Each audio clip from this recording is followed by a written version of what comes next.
Jai Sriman Narayan. Jai Sriman Narayan. Jai Sriman Narayan. I pay my obeisances to my spiritual master, Srimad Jagat Guru Sudarshan Acharyaji Maharaj. I pay my obeisances to Lord Sri Ramanuj. I pay my obeisances to Mother Lakshmi. And I pay my obeisances to Lord Sriman Narayan. I welcome all of you to our Thursday satsang at the Sri Narayan Dham in Durban. I welcome those of you that are physically present at this satsang. I welcome those that's watching this satsang on live feed locally, nationally and internationally. And I welcome those that's going to be watching this satsang in advance when it is subsequently posted in the various groups from around the world.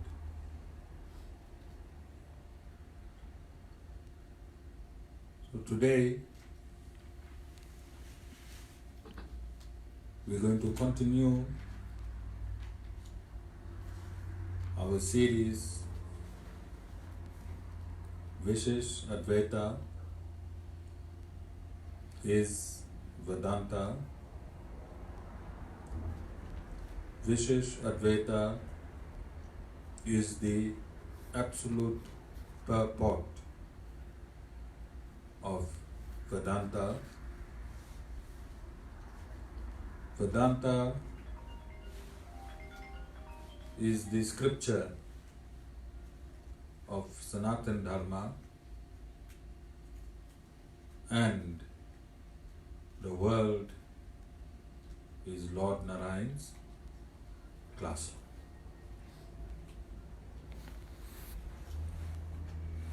To simplify,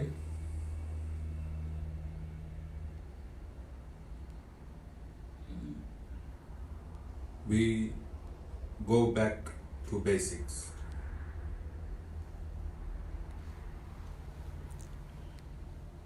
Vishishtadvaita is the purport of Vedanta. So what is Vedanta? What is Vedanta? End of knowledge. It is the absolute philosophy of Sanatan Dharma. It is the absolute philosophy of Sanatan Dharma. There is only one philosophy, and that is Vedanta. Vedanta means end of knowledge. Veda means knowledge, Anta means end. Vedanta means end of knowledge.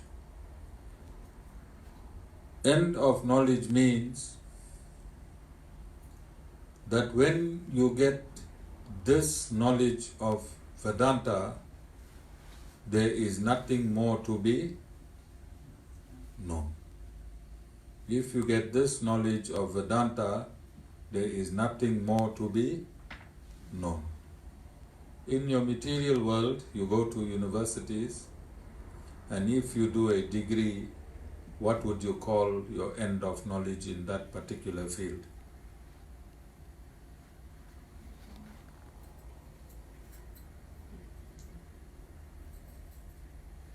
Sita? I'll earn my degree. After your degree?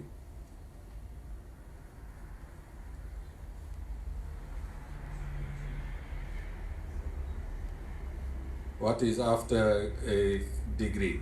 A basic degree? Higher than the degree in the same field? Honors.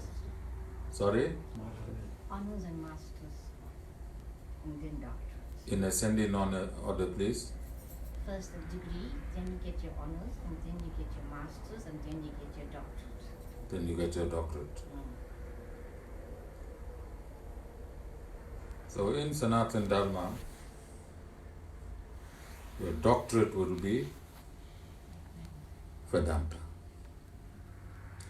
In Sanatan Dharma, your doctorate will be Vedanta. Like in your particular field, after you get your doctorate, then there's nothing more you can study in that field. It is the end of knowledge in that field. In Sanatan Dharma, the field of knowledge is spirituality. Spirituality. The university is Sri Ramanuj Sampradaya, Brahma Sampradaya, the Kumara Sampradaya, and the Rudra Sampradaya. These four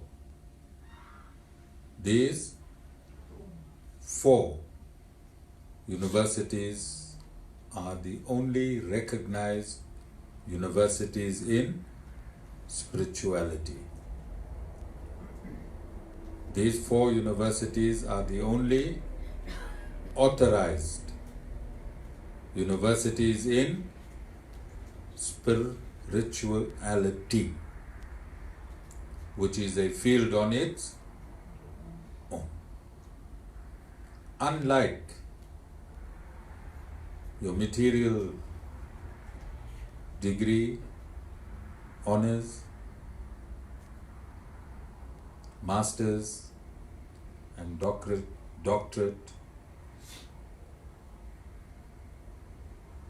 you cannot swallow this knowledge and spit it out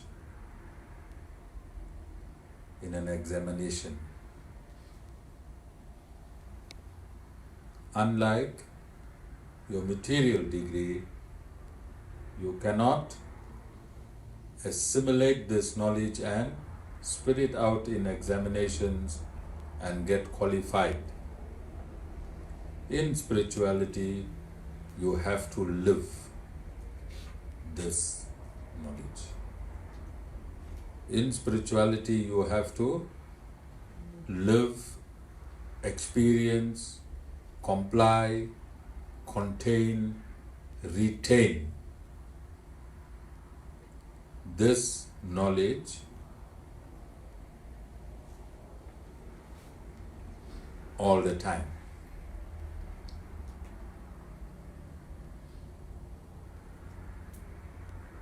You understand? And you pass your exams in spirituality at death. You pass your exams in spirituality at death. And your certificate is liberation from the material world. That's your doctorate. And that's where Vedanta aims to lead you. And that is the absolute truth. I don't see anybody happy. You're all looking like pitars.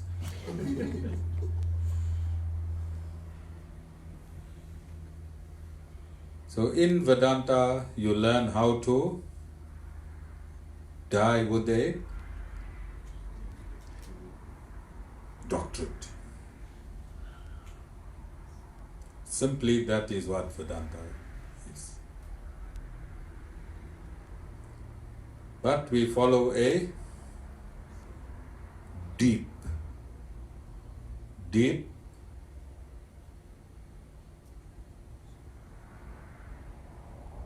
very deep and rigid procedure on how to die clean. On how to die clean. So when you die in absolute purity, you break the shackles of birth and death, and you live eternally. eternally. And you live eternally, and that eternal living is now when you enjoy your spiritual doctorate. You enjoy your spiritual doctorate like those that enjoy the material doctorate. They attract material opulence, material comforts. Similarly, when you attain your spiritual doctorate, you attain spiritual opulence. And spiritual opulence is never to take on a body made up of 5 elements ever again.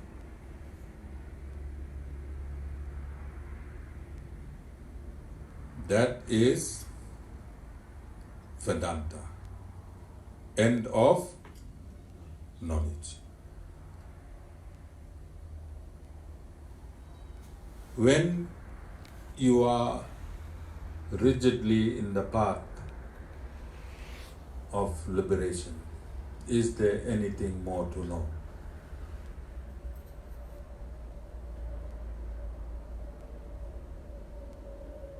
Man in material universe is ignorant of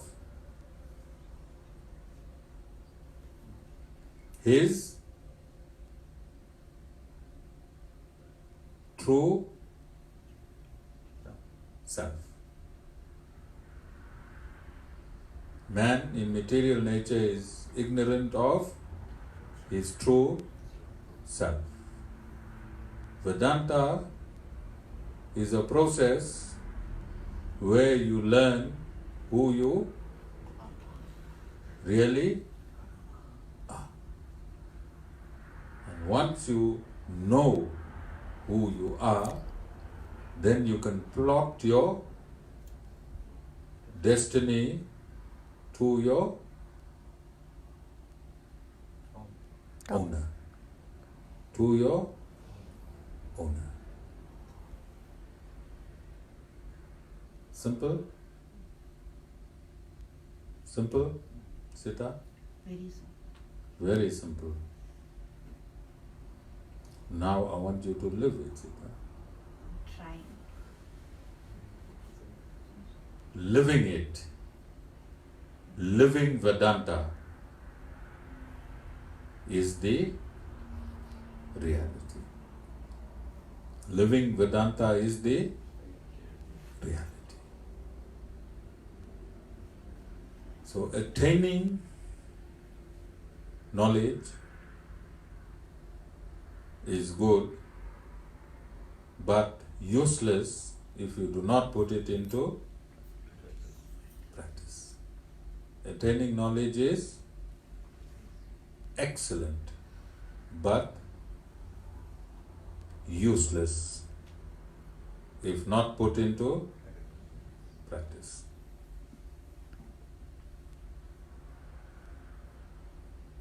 So where do we find the knowledge of Vedanta? Vedanta has 3 authorized scriptures. Vedanta has 3 authorized scriptures. The Vedas, and specifically the Upanishads. And the Upanishads is found at the 4th portion of the Vedas. The Upanishads are 4 in number, and they are segmented in 4 in each of the Vedas. The last part of each Veda is called the Upanishads. So the Upanishads should be the end of knowledge. Upanishads should be the end of knowledge. So the Vedas open up with the Samhitas, the Brahmanas, the Aryanakas, and the Upanishads. So when you read in the Vedas, from one end to the last end, you will start off with rituals and end in spirituality. End in spirituality. It is a process. It is a process. The Rig Veda is the oldest Veda,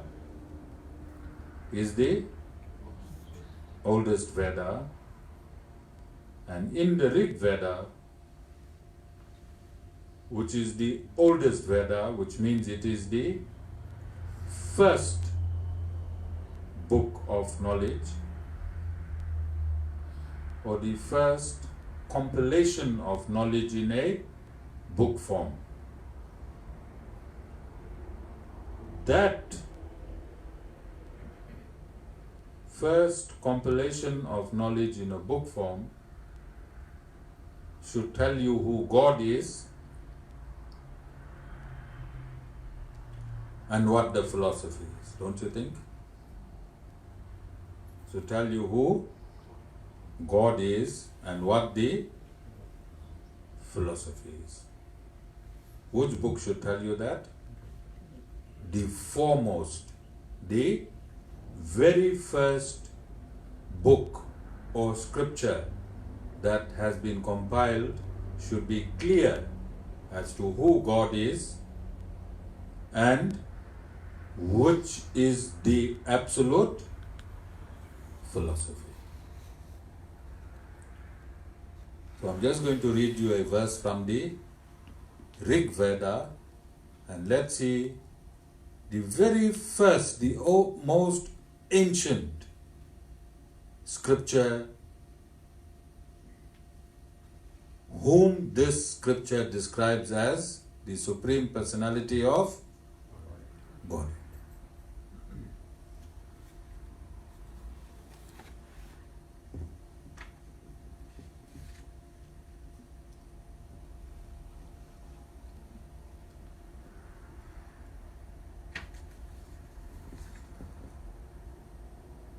So I'm reading Rig Veda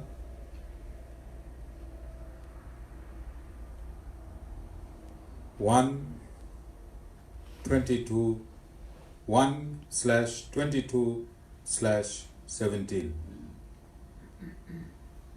and I'm going to read you the translation, which means all-pervading God, Vishnu, assimilates within himself three types of visible and invisible worlds along with nature and molecules and becomes the physical self. And he measures in three strides the three kinds of worlds: the space, the earth, and the region of molecules between the two.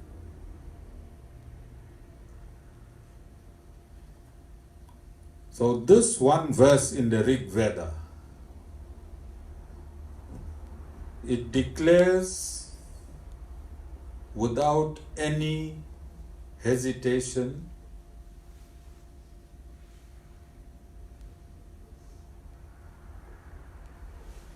that the Supreme Personality of Godhead is Lord Sriman Narayan.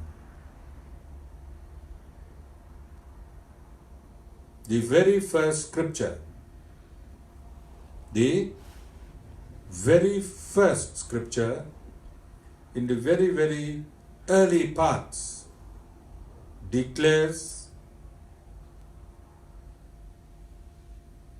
makes a declaration which cannot be surpassed or paralleled. It is a solid, rock solid declaration that Lord Narayan is the Supreme Personality of Godhead. So do we know God from the Rig Veda? Without any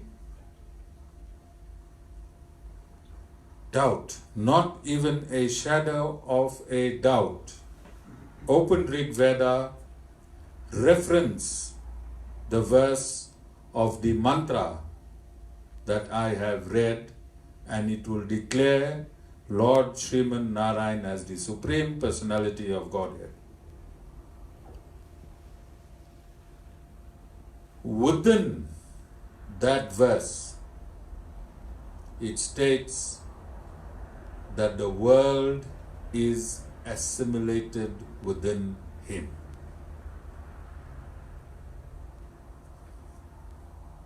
What is the Rig Veda declaring now?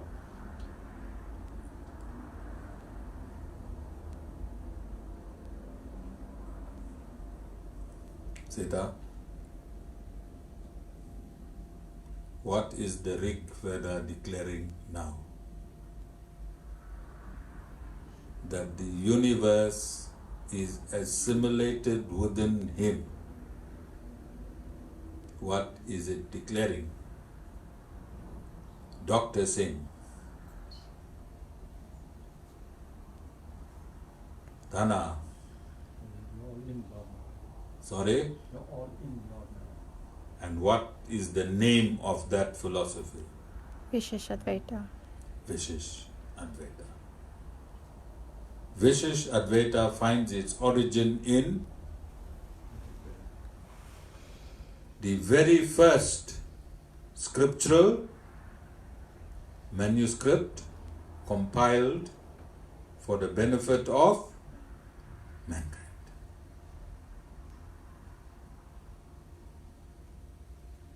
So Vishishtadvaita is absolute purport of the Vedas because it is contained within the Vedas itself. It is not a philosophy that is created outside the Vedas. And it is for this reason that I have stated that with love,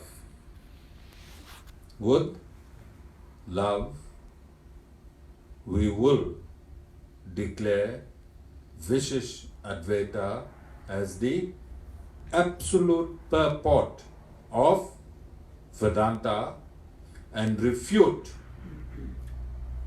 all other philosophies. For if they do not exist in the original manuscript, then they have no existence. Because God is absolute and the scriptures are absolute. And if any philosophy was created by any particular saint or incarnation of God Himself, which is not contained in that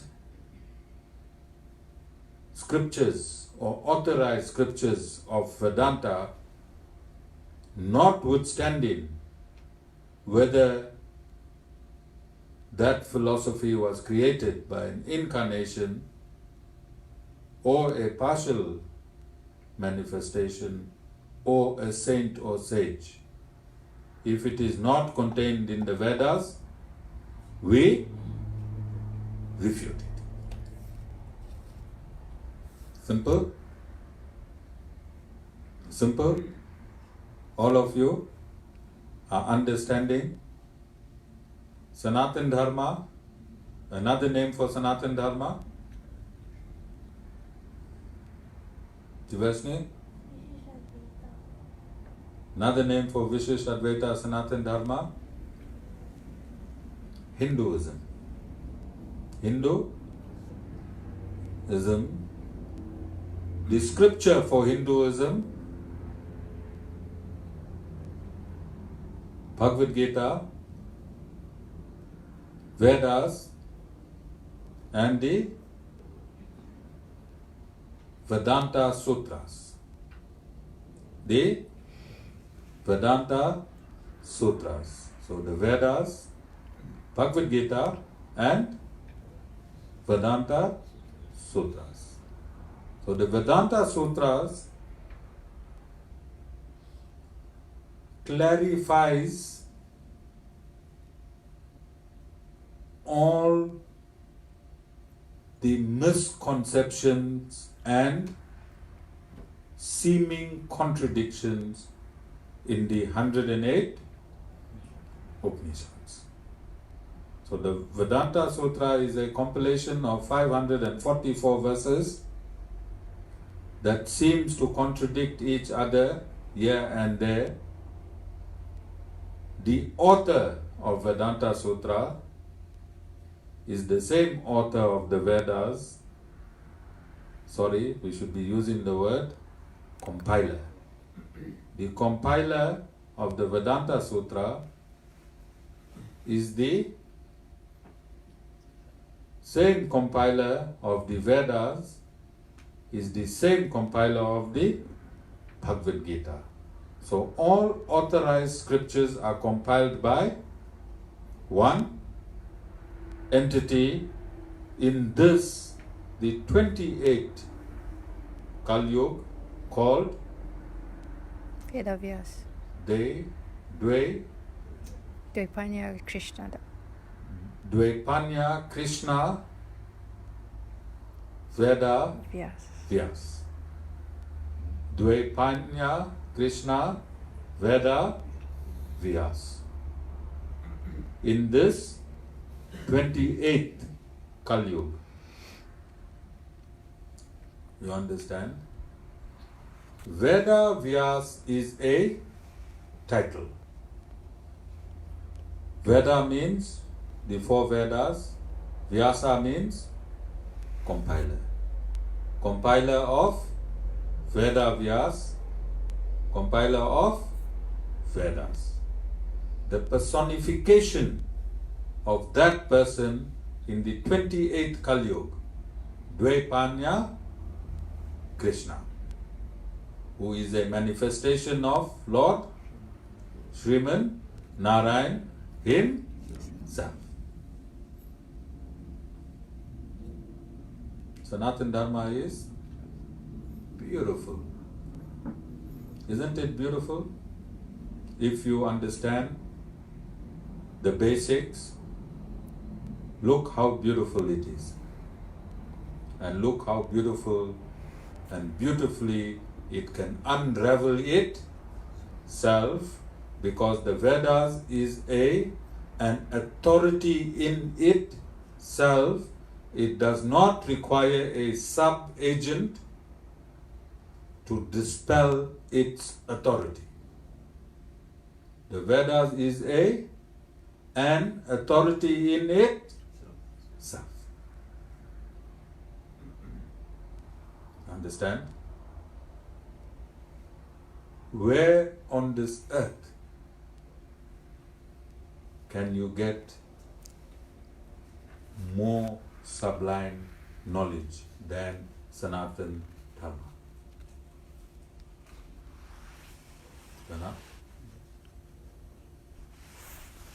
There's nothing amiss in Sanatan Dharma. There's nothing that exists in this entire universe is not known in Sanatan Dharma. There are no unknowns in Sanatan Dharma, because Sanatan Dharma is infinite knowledge. Sanatan Dharma is infinite knowledge. There is no system or religious system in this world that has the A to Z in knowledge. There is no other system that has the A to Z in knowledge. No other system. No other religious system. And Sanatan Dharma is not a religious system, it is a spiritual system.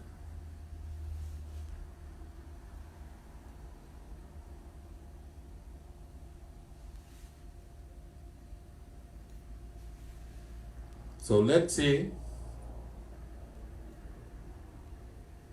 what the Upanishads. So we found in the very first compilation, Vedavyas, we know who God is and we know the absolute philosophy. Let's see what the Brahma Sutras is saying.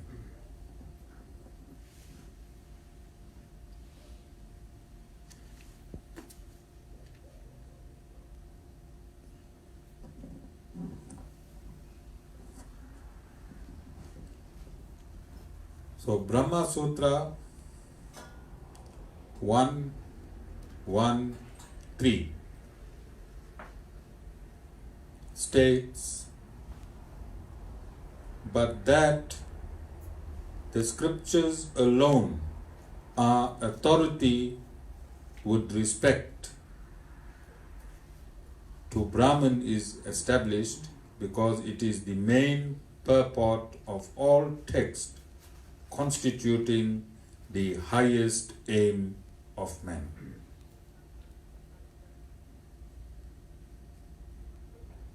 The Vedanta Sutras 1.1.3 section 4 or topic 4, it states, but that, and in brackets, the scriptures alone are authority with respect to Brahman is established, close brackets, because it is the main purport, open brackets, of all texts as constituting the highest aim of man.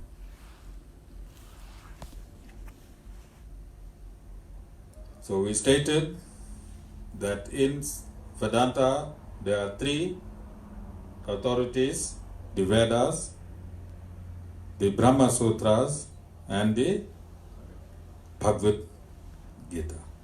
So we read from the oldest Veda, the Rig Veda. I've read from the Brahma Sutra, which confirms, same author, what is he confirming? That the highest authority can only be found in the scriptures if you are a follower of Sanatan Dharma.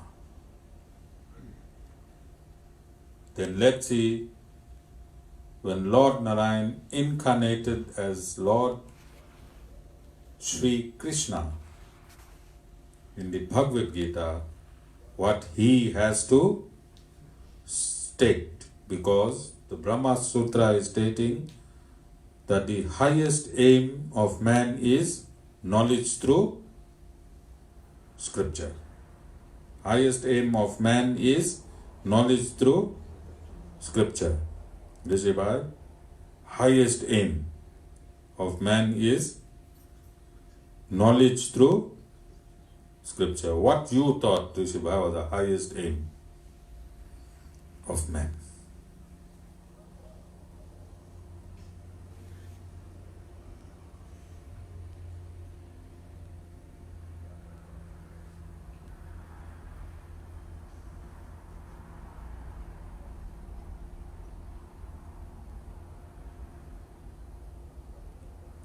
Rishi Bhai in the spotlight again. Sita, what you thought was the highest aim of man?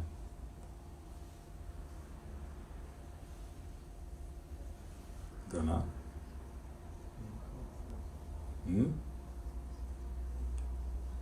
Go to school, educate yourself, get a few degrees,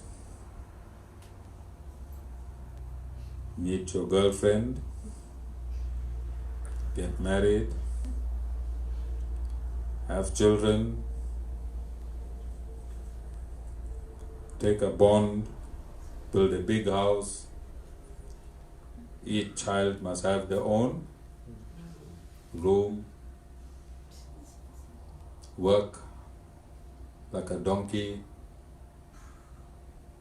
When the children get married, rooms are empty and you wobbling across a huge mansion that you built. And that was the aim of your life.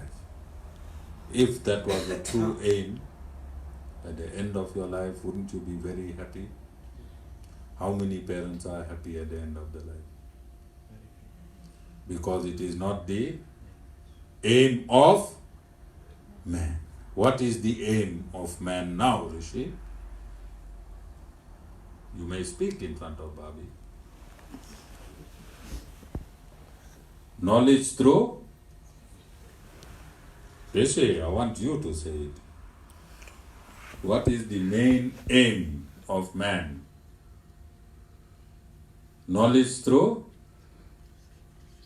Say it loud. Bobby will hear. Bobby must hear.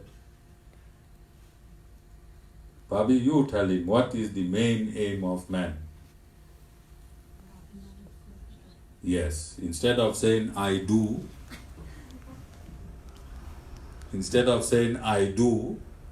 what you must say, Tivashni? Knowledge through is the highest and the foremost aim of man. Then comes Bhavi. Okay. The Vedas designed the perfect system. First quarter of your life, Rishi, you're supposed to go to Gurukul and be a Brahmachari. First 25 years of your life, go to Gurukul and be a Brahmachari. Learn all the scriptures in this 25 years. Then decide if you want to remain a Brahmachari or if you want to become a Brahmachari.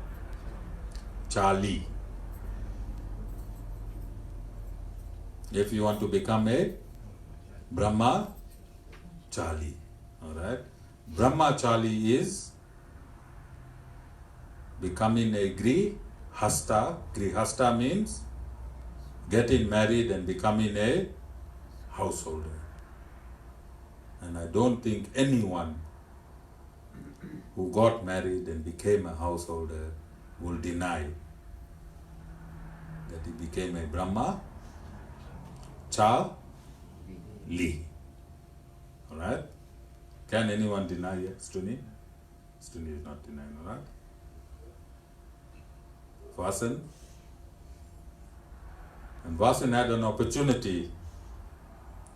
He was a Brahmachari, then he became a Brahmachari, then he became a Brahmachari again, then he became a Brahmacharya.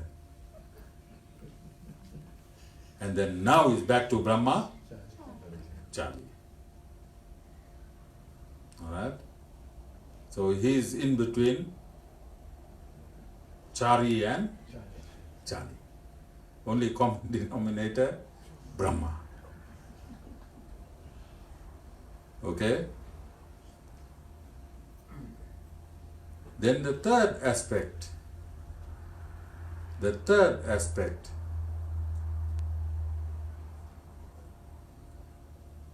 of life is detachment.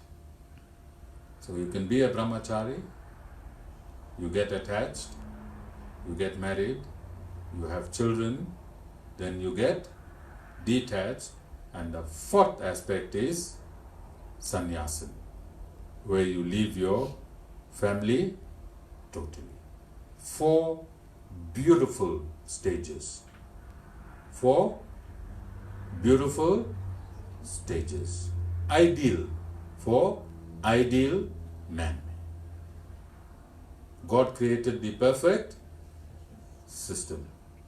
Rishi Bhai, when are you getting detached and when you becoming a sannyasi?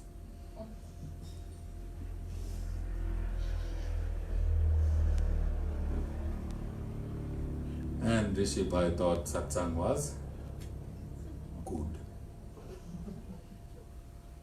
He left so much for satsang, only to hear that he now has to get detached from other things as well, Rishi Bhai. Ongoing detachment until you attach yourself to God. You cannot attach yourself to God whilst you attach to other entities. And that is called Vedanta. End of attachments. End of show Rishi Bhai's face. His face. Oh, that next year no Pitar Parks are coming down on that. Rishi Bhai, you are so sad. Okay. So let's hear what Lord Sriman Narayan himself has to say in this regard. And what are we discussing? Vedanta, the end of knowledge. Chapter 7, verse 16.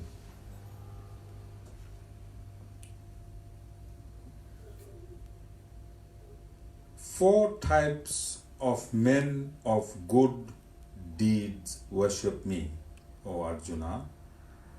These are the distressed, the seekers after knowledge, the wealth seekers, and the men of knowledge. Alright? And the Lord states it so beautifully. Alright? Let's read it again. 4 types of men of good deeds worship me.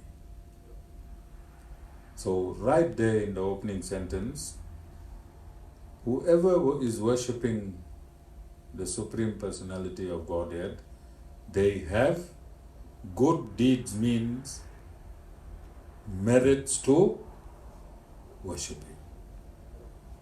All of you understand? So immediately he is stating that whoever worships Him are people of good deed. So all of you that seated here, he is immediately stating that for you to be in this discourse, you are already men of good deed. These are the distressed, the seekers after knowledge, the wealth seekers, and the men of knowledge. Distressed are those that are being bombarded in this material dimension. Then you worship God, and you do not have to be ashamed to be distressed and worship God. Because God himself is stating that you are of good deed. All of you understand? Then, seekers after knowledge. That category will be very, very few. Seekers after knowledge will be very few. Seekers, wealth seekers. See that? How many you think will be more that's worshipping God? Wealth seekers or seekers after knowledge? God said you have good merits. So you may seek wealth. Who is saying that? Lord Sriman Narayan himself. You understand? I can see happy faces now. Look at Rishi's face. Let's see Rishi. I'm joking, okay. Alright, Rishi is absolutely happy now. This is the first time he heard something positive in this satsang. Alright? And then the last, men of knowledge. There's a difference between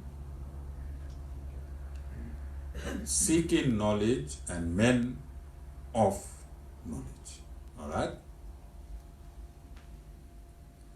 Verse 17. Of these, the man of knowledge, being ever with me in yoga and devoted to the one only, is the foremost. For I am very dear to the man of knowledge, and he too is dear to me. Alright? So let us start. Let us conclude this discourse. Okay? Because we said Vedanta is the end of knowledge. Right? Now this is what Lord Sriman Narayan is saying. He's saying when you pull up and when you start learning about him, then there'll be 4 types of people who will worship him. The very first is the distressed. The second are the seekers of knowledge. The third, the wealth seekers. And lastly, the men of knowledge. So the process starts there. The first 3 in any order, it doesn't matter. You may come to the satsang because you are distressed. You may come to the satsang because you are seeking knowledge, or you may come to the satsang because you are seeking wealth. Once you are drawn in the satsang, one day you will become a man of knowledge. When you become a man of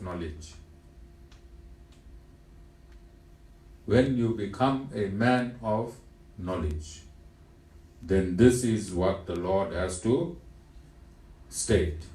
Of these, the man of knowledge, being ever with me in yoga. You see? You think God is saying, being ever with me in yoga. You think this man of knowledge and God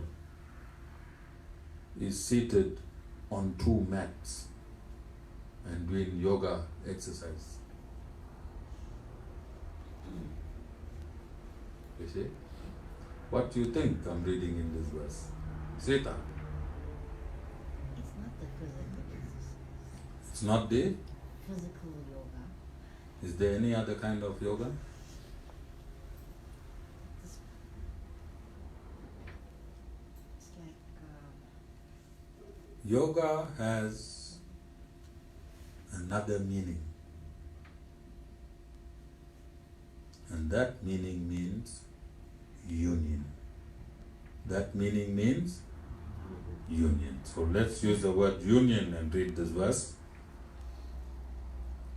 Of these, the man of knowledge, being ever with me in union and devoted to the one only, is the foremost. For I am very dear to the man of knowledge, and he too is dear to me.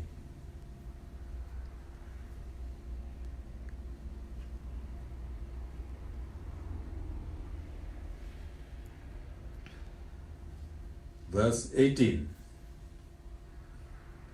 All these are indeed generous, but I deem the man of knowledge to be my very self, for he, integrated, is devoted to me alone as the highest end. At the end of many births, the man of knowledge finds refuge in me, realizing that Vasudeva is all. It is very hard to find such a great-souled person.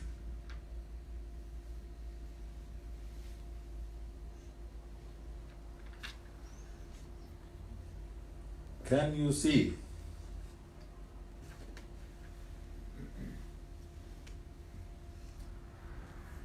The reason a bona fide spiritual master is hardcore in delivering and preaching God's instructions. Because he wants you at the end of the knowledge that he is giving you to be in union with the Supreme Personality of Godhead. And knowledge can only come from Scripture. Knowledge can only come from Scripture. And scriptural knowledge can only be given to you by the man with knowledge as described by Lord Sri Krishna, and that man of knowledge is very dear to Lord Sri Krishna, and that person is a bona fide spiritual master, and that person has attained the grace of his Guru,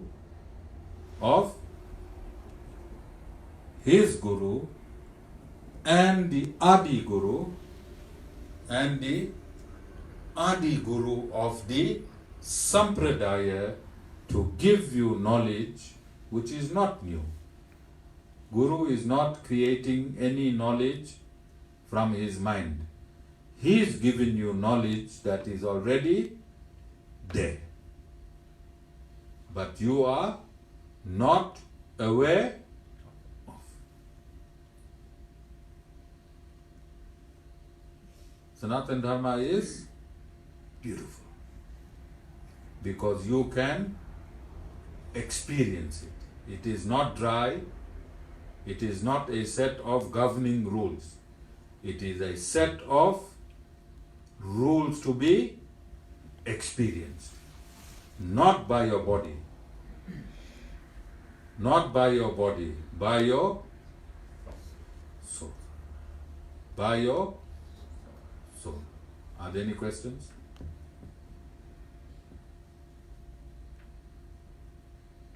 So if you claim to be in Sanatan Dharma, or if you claim you're a Hindu, then your scriptures have to be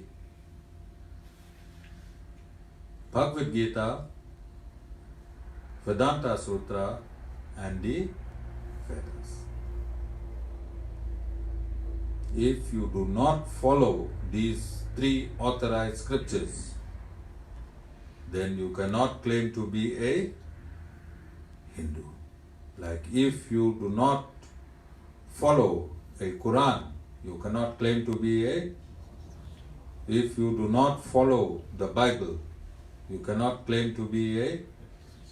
And if you do not follow the Torah, you cannot claim to be a Jew. I had Jews in my satsang for the past 6 years. I had very few Sanatan Dharmas. Why Vasan?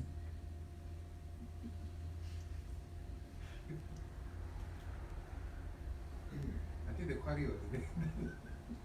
Why Vasan? The quality is there. But Donations are very minuscule. Alright? And if the donations are minuscule, that means there are many Jews. And less Sanatan Sanatan Dharmas. Dharma. Alright? So when I was at the Kumara Conference Center, it was easy for me to describe because we had a quarry in the back and we said they had hearts of granite.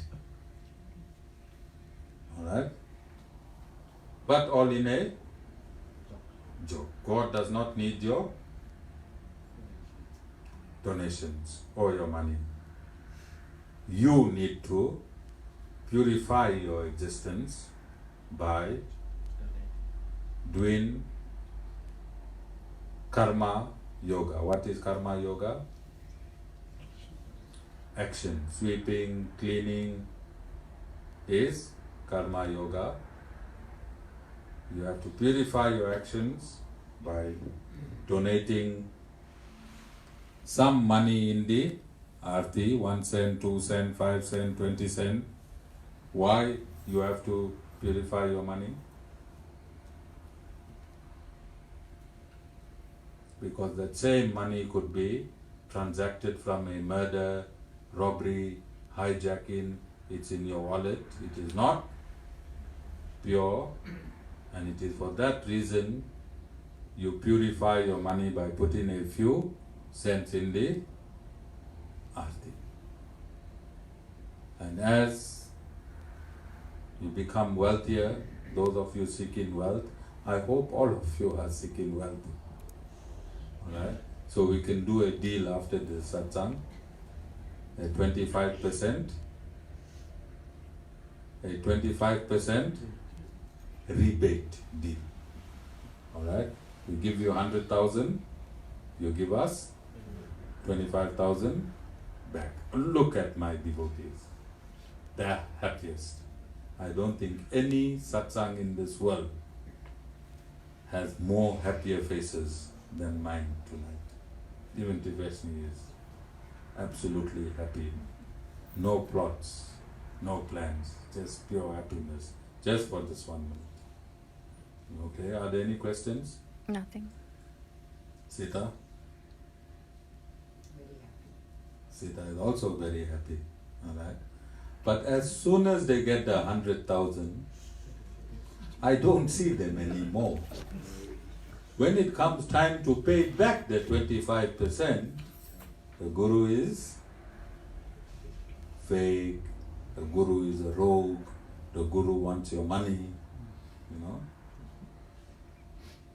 We heard that a devotee that had left met another devotee in the salon.